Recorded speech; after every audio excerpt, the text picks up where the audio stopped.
কেমন আছো? আশা করছি অনেক অনেক অনেক ভালো আছো। তো আবারও চলে আসলাম নতুন ব্লগ নিয়ে। তো আজকে আমরা যাচ্ছি নেপালে একটা খুব সুন্দর প্লেসে।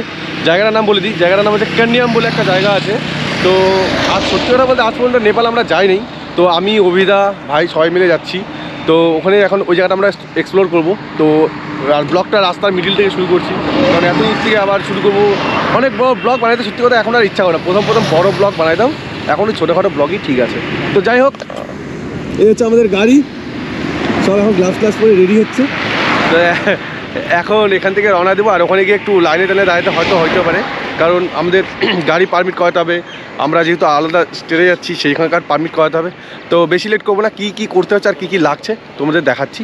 আর যারা নতুন দেখছো ভিডিওটাকে অবশ্যই ফলো করে রাখো। আর কেমন লাগছে কমেন্টের মাধ্যমে তো অবশ্যই জানাবে, আর তোমরা কমেন্ট কিন্তু করো না। তো যাই হোক, চলো।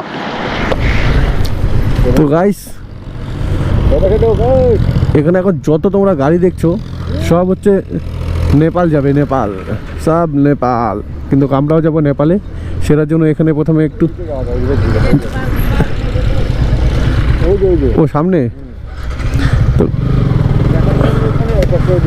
কোন দিক দিয়ে যাবো কিছুই বুঝতে পারতেছি না। সোজা যাবো তো ভাই, কত রাস্তা, ওদিকেও রাস্তা, মানে গাড়ির এত লাইন মানে ধারণার বাইরে। ও তার মানে ওটা কি গাড়ির রাস্তা? এখন কোন দিক? ডান দিকে? ও আচ্ছা, আমাদের মানে বাইকের জন্য এটা এদিকে। তো ও তখন সোজা। তো গাইস, কী করবো কিছু বুঝতেছি না, জিজ্ঞেস করে যেতে হবে, কিছু করার নেই। আই থিঙ্ক এই লাইনটা হবে। এখানে হয়তো আধার কার্ড বা কিছু দেখাতে হবে, তোমাদের দেখিয়ে দিচ্ছি কি দেখাতে হবে। ও ক্যামেরা বন্ধ করতে হবে আই থিঙ্ক। তো ক্যামেরা বন্ধ করতে হবে। তো বন্ধুরা, এখানে আমাদের চেক আপ হয়ে গেল। জাস্ট এখানে কিছু না, এখানে তোমার আধার কার্ড দেখালেই তোমার ঢোকার পারমিশন দিয়ে দেবে। তো এই হচ্ছে আমাদের, এটা হচ্ছে আমাদের ইন্ডিয়ান ব্রিজ। তো ওই পারে গেলে নেপাল। তো যাওয়ার সময় তোমার এদিক দিয়ে চেক আপ হবে, আসার সময় ঠিক এইভাবেই চেক আপ করতে হবে। তো আর এইটা হচ্ছে অ্যাকচুয়ালি বাইক, টোটো এইসবের রাস্তা। আর একে মনে ধরবে, টোটোকে ধরলো, ওকে ধরা লাগে। তো যাই হোক, ওই পারে হচ্ছে বড় গাড়ি, 4 চাকা যা আছে সব ওই পারের। এটা হচ্ছে ছোটো গাড়ির। পিছনে একটা টোটোকে হলো আই থিঙ্ক, হয়তো কিছু দুগ্গিবাজি কিছু কেস আছে, সেই জন্য ওইভাবে বিএসএফটা আমাদের যে জওয়ান সে ধরলো। সে জানি না কী হবে, সেটা পরের কথা। তো কি ভাই, এটা টোটাল লাইন নেপালে যাওয়ার জন্য ভাই। ফাইনালি আমরা এন্ট্রি নিয়ে এলাম নেপাল। এখন আমরা কি ডান দিকে যাবো না সোজা যাবো? হ্যাঁ সিধা।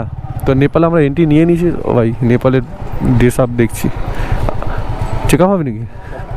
ও আচ্ছা, অনলি টোটো। তো এখানে আমরা নেপালে অলরেডি প্রবেশ করে নিলাম। ঘটনা হচ্ছে এখানে শুধু টোটোর চেক আপ হচ্ছে, বাইকের কোনো চেক আপ নেই। ভিতরে গিয়ে আমাদের পারমিটটা করে নিতে হবে। তো বাইকের পারমিট প্লাস আমাদের পারমিট, তাই তো? মানে বাইকের এখন কয় টাকা লাগবে জানি না, আমাদের কয়টা লাগবে সেটাও আমি জানি না। ভিতরে গিয়ে দেখি পারমিটে কয় টাকা লাগে। আর এখানে আমি যেটা শুনছি যে ইন্ডিয়ান টাকার এখানে ভ্যালু বেশি। মানে আপনারা যদি 500 দেন তাহলে আপনাদের দিবে 800 সামথিং হয়তো, বা 800 এরকমই। তো যাই হোক, দেখি কি করা যায়, তারপরে তোমাদের আবার দেখাচ্ছি তো কী লাগছে আনসার বানাইতে। চলো।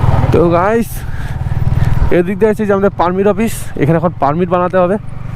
তো ভিতরে ঢুকে যাই পারমিট বানানোর জন্য। বাইক কোন দিকে লাগাবো? সোজা? ভাই একবার আসছে, তাই ভাই একটু জানে, আমি কিছু সত্যি কথা কিচ্ছু জানি না। ও ভাই, পারমিটের লাইন দেখো ভাই, বাবা এখানে বাইকের লাইন, ওই যে পারমিটের লাইন আমি দেখতে পাচ্ছি। মোটামুটি 20 জন থেকে 30 জনের পরে মনে হচ্ছে। যাই হোক, পারমিটটা ছটপট বানানি, তারপরে আবার তোমাদের সঙ্গে কথা হচ্ছে। আর অভিজ্ঞতা কখন আসবে জানি না, অভিজ্ঞতার কোনো পাতা নেই। শুধু কী নিয়ে যাবো? না আমি অরিজিনাল নিয়ে আসছি তো। হ্যাঁ, তো বন্ধুরা ফাইনালি ভানসার পেয়ে গেছি। তো ভানসার বানাতে কী লাগলো, প্রথমত আমাদের গাড়ির যে কী বলে, এটা কী কপি বলে, আমরা গাড়ি যিনি কী দেখালাম, ব্লু বুক দেখালাম। আর লাইনটা দেখো, লাইনটা অনেক বড়, অনেক। তো ব্লু বুক দেখালাম, ওখানে প্রথমে লাগলো 30 টাকা, দেন ভিতরে লাগলো হচ্ছে 130 টাকা, মানে টোটাল ইন্ডিয়ান রুপিস হচ্ছে 160 টাকা। আর এটাই যদি আমাদের নেপালের টাকা দিয়ে হতো তখন লাগতো 200 টাকা। আর এখানে হচ্ছে 500 টাকায় পাওয়া যায় হচ্ছে 800 টাকা, আর 1000 টাকায় পাওয়া যায় হচ্ছে 1600 টাকা। তো এখানে তাই বললো। তো যাই হোক, আমাদের এখন টোটাল কমপ্লিট। এখন আমরা যাব যেখানে আমাদের যাওয়ার কথা সেই জায়গাটায়। তো বন্ধুরা, মাঝখানে লাগলো গরম, এখন লাগছে ঠান্ডা, আর আমরা তার মধ্যে আসি কোথায়? কান্নিয়াম। ও যে দূরে কান্নিয়াম দেখা যাচ্ছে, তাই তো? ওই যে ওইটা প্লেগ্রাউন্ডটা। ভাই রে ভাই, গাইস এটা না, কিন্তু এটা না, ও যে দূরে দূরে, মানে এখান থেকে প্রায় আরো খুব ধরলে এখান থেকে 2 কিলোমিটার হয়তো হবে। তার মাঝখানে আমাদের একটু পুলিশ ধরলো, লাইসেন্স দেখলো, চেক করলো, ছেড়ে দিল। কোনো গল্প নেই, কাগজপত্র যখন ওকে, ভয় পাওয়ার কোনো কারণই নেই। ও ভাই, কান্নিয়াম কি ঠান্ডা লাগছে, কানের মধ্যে ফুসফুস ফুসফুস করে হাওয়া ঢুকতেছে ভাই। ও চারিদিকে ভিউটা অসাম, কিন্তু কপাল খারাপ যে আমরা কিছু দেখতে পারবো না। হ্যাঁ, আমাদের কপাল এতই খারাপ যে আমরা কিছু দেখতে পারবো না, কারণ চারিদিকে ওয়েদার একদমই ড্যাম, পুরো মেঘে মেঘ, কুয়াশায় কুয়াশা। মেঘ তো বলা চলে না, কুয়াশাই বলি, কারণ কুয়াশাই পড়ে আছে চারিদিকে। তো যাই হোক, একবারে ওই যে ভিউ পয়েন্ট কান্নিয়াম, ওখানে গিয়ে তোমাদের সঙ্গে একবারে বাইক স্ট্যান্ড করে সুন্দর করে তোমাদের চারিপাশটা দেখিয়ে কথা বলছি। ওকে, চলো। তো বন্ধুরা, এই সেই কান্নিয়াম, তোমাদের আগে সামনে থেকে দেখিয়ে দিই। এই হচ্ছে আমাদের কান্নিয়াম, আর এই হচ্ছে আমাদের ব্যাকগ্রাউন্ডের ভিউ। তবে ওয়েদার একদম পরিষ্কার না, ওয়েদার একদম পরিষ্কার নেই, পুরো দেখতেই পাচ্ছ মেঘে মেঘ হয়ে আছে, কিছু করার নেই। তো আমাদের কপাল এতটাই খারাপ, যখন নিয়ে এসেছি ঠিক এরকমই হয়ে থাকে। আর কান্নিয়ামে দেখো এতটাই ভিড়। আর সব থেকে বড় কথা, আমি ভাবছিলাম আমার থাম্বনেলের জন্য পিক নিব, প্রায় নাইকো এখানে 20 মিনিটের মতো দাঁড়াইছিলাম, একজনের পর একজন ফটো তুলে যাচ্ছে, ফটো তোলার কোনো চান্সই পাচ্ছি না, মানে ম্যাক্সিমাম ভিড়। আর এখানে দেখতে পাচ্ছি সেলফি স্টিক আছে, সেলফি স্টিকে ভিডিও বানাতে পারে, অনেকে আছে ছবি তুলছে সব কিছু। সব থেকে বড় কথা, গান চলছে, গানের মধ্যে যদি কপিরাইট চলে আসলো, মানে গানের জন্য যদি কপিরাইট চলে আসে তাহলে কিচ্ছু করার নেই। জানি না ব্লগটা আমার কী হবে, আশা করি কপিরাইটটা হয়তো আসতে পারে, কারণ গান হচ্ছে কালা চশমা, কী বলবো। আর জাস্ট ভিড়টা দেখো, জাস্ট ভিড়গুলো দেখছি, ভিড়। এখানে আছি, আর আমরা ঠিক ওই জায়গাটা যাবো।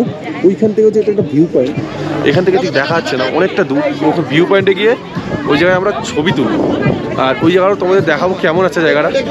অভিদা, আরেকটা কথা, আমরা কতক্ষণ ধরে ছবি তোলার জন্য ওয়েট করতেছি?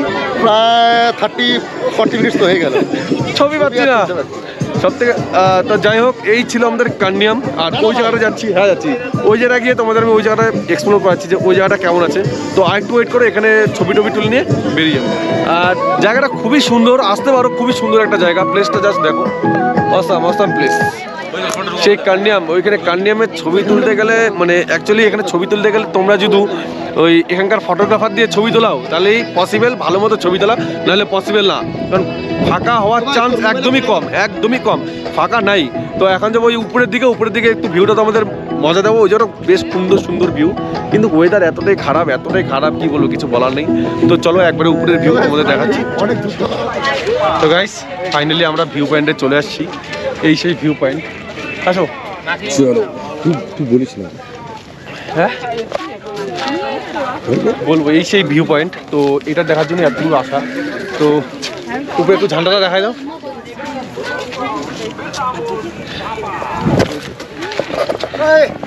এটা ঠিক বলতে পারছি না কি, আই থিঙ্ক হয়তো নেপালের পতাকা বা কিছু একটা হবে।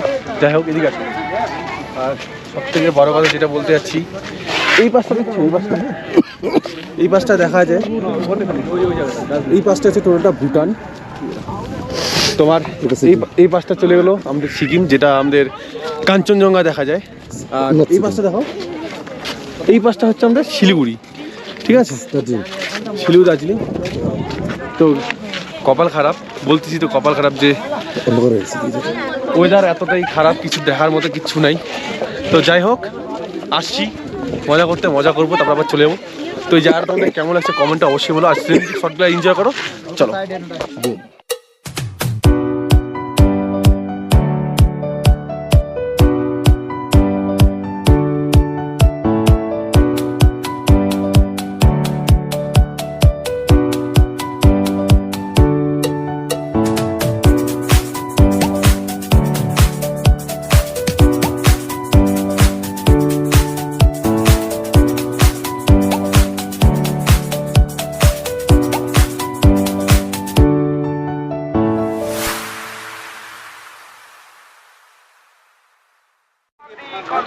তো বন্ধুরা কেমন লাগলো আমাদের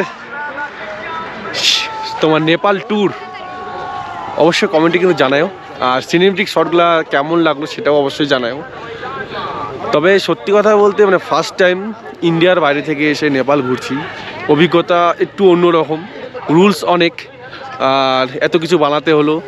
যাই হোক, মানে নেক্সট টাইম থাকার অসুবিধাটা হবে না যে পরবর্তীতে কোথায় গেলে কী হবে না হবে, তো সেই অসুবিধাগুলো আশা করি ফেস করতে হবে না, কারণ কিছু কিছু জিনিস জানা থাকলো। তবে জায়গাটা ভাই আমার সেরা লাগছে।